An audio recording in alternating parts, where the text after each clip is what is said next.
উফ বেবি, তুমি তো হট কেন? কে বলেছে আমি হট? আর তুমি আমার দিকে এভাবে তাকিয়ে আছো কেন? আমার বেবিকে আমিও হট বলেছি। সত্যি আজকে না তোমাকে অনেক বেশি হট লাগছে। যা দুষ্টু, তুমি একটু বাড়িয়েই বলছো। আগে তো কখনো বলনি আমাকে এত হট লাগে। আগে তো কখনো লাগেনি জান, তাই বলিনি। আর আজকে তোমাকে এত বেশি হট লাগছে যার জন্য পুরো মাথা নষ্ট হয়ে যাচ্ছে আমার। এই দুষ্টু, এভাবে তাকিয়ে আছো কেন আমার দিকে? কেন তাকিয়ে আছি বুঝতে পারছো না? হ্যাঁ, বললাম না তোমাকে আজকে সেই লেভেলে হট লাগছে। তোমার দিক থেকে চোখ ফেরাতে পারছি না বেবি। তোমার ধান্দা কি বলো তো, ফাজিল ছেলে। এমন করে তাকিয়ে আছো কেন যে? জানি না, কিন্তু তোমাকে দেখেই আজকে আমার খুব আদর করতে ইচ্ছে করছে। একদম দুষ্টুমি করার চেষ্টা করবে না, তাহলে কিন্তু আমি সবাইকে বলে দিব তুমি এতটা ফাজিল। এসব কথা কাউকে বলতে নেই জান, এসব আমাদের পার্সোনাল বিষয়। আর তুমি জানো আমি তোমাকে কতটা কাছে পেতে চাই, কত বেশি ভালোবাসতে চাই। জানি না, তুমি তো কখনো বলনি আমাকে এত কাছে পেতে চাও আর এত বেশি আদর করতে চাও। বলবো কি করে? তুমি তো আমার দিকে ফিরেও তাকাও না, সব সময় শুধু আমাকে ইগনোর করো। তুমি জানো আমি কত ভালো আদর করতে জানি। তুমি সব সময় দুষ্টুমি করার ধান্দায় থাকো, তাই তোমাকে দূরে সরিয়ে দিই, না হলে কখনো উল্টা পাল্টা করে বসবে। তার ঠিক নেই। যা তুমি ভালো আদর করো সেটা তো বলনি, আর কখনো তো আমাকে আদর করতেও চাওনি। ওকে জান, আমি করে দেবো আজকে। আজকে তোমাকে অনেক অনেক আদর করব, এত আদর করব যার জন্য তুমি সব সময় শুধু আমার আদরটাই পেতে চাইবে। দুষ্টু, তাহলে আগে কেন বলনি তুমি আমাকে আদর করবে? কখনো তো সুযোগ হয়নি। আচ্ছা ঠিক আছে, কাছে এসো, আদর করে দিই জান। সত্যি আদর করবে তো আমাকে? আরও কাছে এসো, অনেক বেশি আদর করব। দেখো তোমারও ভালো লাগবে। তাহলে তাকিয়ে না থেকে আমার কাছে আসো না দুষ্টু। জান, আমার না আজকে কেমন কেমন লাগছে। কেমন লাগছে বেবি? আমাকে বলো, সব ঠিক করে দেবো সোনা। আমার ভেতরে কেমন উষ্ণতা অনুভব করছি, মনে হচ্ছে ভেতর থেকে কিছু বেরিয়ে আসতে চাইছে। শরীরের মধ্যে কোথাও আগুন জ্বলছে, আগুনটা নেভানো দরকার, না হলে আমি শান্তি পাচ্ছি না সোনা। আগুন চলছে তো, আর চলবে না। আমি সব ঠিক করে দেবো বেবি। জানো বেবি, মনে হচ্ছে এই আগুন শুধু তুমিই নেভাতে পারবে। তুমি আমাকে আদর করলেই সব ঠিক হয়ে যাবে। ঠিক আছে বেবি, আজকে আমি তোমার সব আগুন নিভিয়ে দেবো। তোমাকে এমনভাবে আদর করব, তোমার সারা জীবনই আমার আদরে পেতে মন চাইবে। তাহলে দেরি করছো কেন? কাছে আসো, আমার ভেতরের আগুনটা নিভিয়ে দাও। আমি যে আর পারছি না, আমার সহ্য হচ্ছে না, মনে হচ্ছে আমি মরে যাব। তুমি আমাকে আদর না করলে আমি শেষ হয়ে যাব। প্লিজ জান, কাছে আসো না। তাই? কিন্তু আদর করলে তো তোমার ব্যথা লাগবে, তুমি কান্না করবে না তো? লাগলে লাগুক, তাতে কিছু যায় আসে না। তুমি আমাকে আদর করবে, ব্যাস, এটাই শেষ কথা। তোমার আদর পেতে আমি কোনো কিছুর পরোয়া করি না সোনা। আমি আদর করতে শুরু করলে তখন কিন্তু আমাকে আটকাতে পারবে না সোনা। আমি সম্পূর্ণ আদরটা না করে তোমাকে ছাড়তে পারবো না। কেন জান? জানি না, তবে আমার মনে হচ্ছে আমি তোমাকে আজকে অনেক বেশি আদর করতে পারবো। তোমাকে আমার পুরো ভালোবাসায় ভরিয়ে দিতে পারবো। বেবি, আমি তোমাকে বারণ করছি, প্লিজ জান কাছে আসো। তোমার যত খুশি আমাকে আদর করো, তাও আমার ভেতরের আগুনটা নিভিয়ে দাও। আমি যে আর পারছি না, মনে হচ্ছে তুমি যদি আমাকে আদর না করো তাহলে আমি সত্যিই মরে যাব। আমি আজকে তোমার সব কষ্ট ওর ভিতরে জ্বালাটা নিভিয়ে দেবো, দেখো। তোমার ভেতরে আর কখনো এরকম মনে হবে না। তোমার আজকের দিনের কথাটা মনে পড়লে আমার থেকে আদর পেতে ইচ্ছে করবে বেবি। তাহলে দেরি করছো কেন?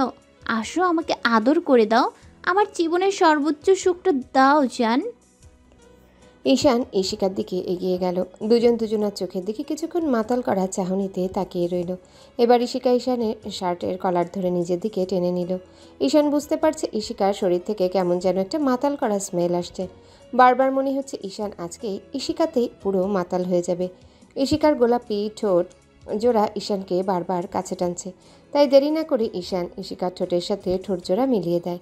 ইশিকাও রেসপন্স দিতে শুরু করে। এভাবে 10 মিনিট কিস করার পর ঈশান ইশিকার ঠোঁটজোড়া ছাড়িয়ে নিয়ে ওর সারা মুখে, নাকে, কানে, গলায়, ঘাড়ে কিস করতে লাগলো। ইশিকা ঘন ঘন নিঃশ্বাস ফেলতে লাগলো আর ওকে আঁকড়ে ধরল। ঈশানও আদরের মাত্রা একটু একটু করে বাড়াতে লাগলো। ইশিকা অনেক আগেই চোখ জোড়া বন্ধ করে নিয়েছে আর 2 হাতে ঈশানকে নিজের সাথে মিশিয়ে নেওয়ার চেষ্টা করছে। ওরা দুজন দুজনের নেশাতে পুরা উন্মাদ হয়ে আছে। ওদের ভাবনাতেও নেই দুজনে কোথায় আছে, কী করছে। ঈশান ইশিকাকে সারা শরীরে চুমু দিতে লাগলো। ইশিকা বারবার ওকে আঁকড়ে ধরছে আর নিজের সাথে মিশিয়ে নেওয়ার চেষ্টা করছে। ঈশান ততবারই ওকে ছাড়িয়ে নিয়েও শরীরে চুমু দিচ্ছে। ঈশানের ভেতরে যেন আদরের আগুন জ্বলতে লাগলো। তাই থাকতে না পেরে ইশিকার শরীর থেকে আস্তে আস্তে কাপড়গুলো উন্মুক্ত করে দিল আর সব জায়গাতে লাইফ বাইট দিতে থাকলো। ইশিকার শরীরে ঈশান যতবার ঠোঁটের স্পর্শ দিচ্ছে ততবারই শিউরে শিউরে উঠছে। দুজন আজকে পুরো মাতাল হয়ে গেছে। আজকে প্রথমবার কোনো পুরুষ ইশিকাকে এমন করে স্পর্শ করছে। ইশিকাও থাকতে না পেরে ঈশানের শার্টটা খুলে দেয়। ঈশান ইশিকার শরীরে চুমুতে ভরিয়ে দিতে লাগলো। ঈশানের প্রতিটা স্পর্শে ইশিকা ওকে এত শক্ত করে আঁকড়ে ধরছে যার জন্য নখের আঁচড়গুলো আবিরের পিঠে বসে যাচ্ছে। সেদিকে কারো খেয়াল নেই। ঈশান কিস করতে করতে ইশিকার নাভিতে চলে আসে। খেয়াল করে ইশিকার নাভিটা আরও কিউট আর হট। এমনটা ঈশান আগে কখনো দেখেনি। ইশিকার সব কিছুই ঈশানের কাছে এতটাই মোহনীয় লাগছে যার জন্য মনে হচ্ছে ওকে অনেক বেশি আদর করে দিতে। ঈশানের স্পর্শ অনুভব করতে না পেরে ইশিকা চোখ খুলে তাকালো। ঈশানও নাভির দিকে তাকিয়ে আছে তাই বলল, এই দুষ্টু, কি হলো? ওইভাবে তাকিয়ে আছো যে? ওইখানটাতে আদর করে দাও। তোমার আদর চাই আমার, দাও না প্লিজ। ঈশান আর দেরি না করে ইশিকার নাভিতে গভীরভাবে চুমু দিতে লাগলো। চুমুতে চুমুতে পুরো ভরিয়ে দিতে লাগলো। ইশিকার শরীরে এমন কোনো জায়গা বাকি নেই যেখানে ঈশান ঠোঁটের স্পর্শ দেয়নি।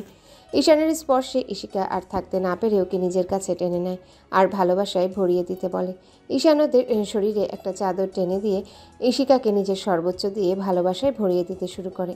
ঘণ্টাখানেক দুজন দুজনার ভালোবাসায় মগ্ন থাকার পর দুজনাই অনেকটা ক্লান্ত হয়ে পড়ে। ঈশান ইশিকার বুকে মাথা গুজে দিয়ে ওকে শক্ত করে জড়িয়ে ধরে ঘুমিয়ে পড়ে।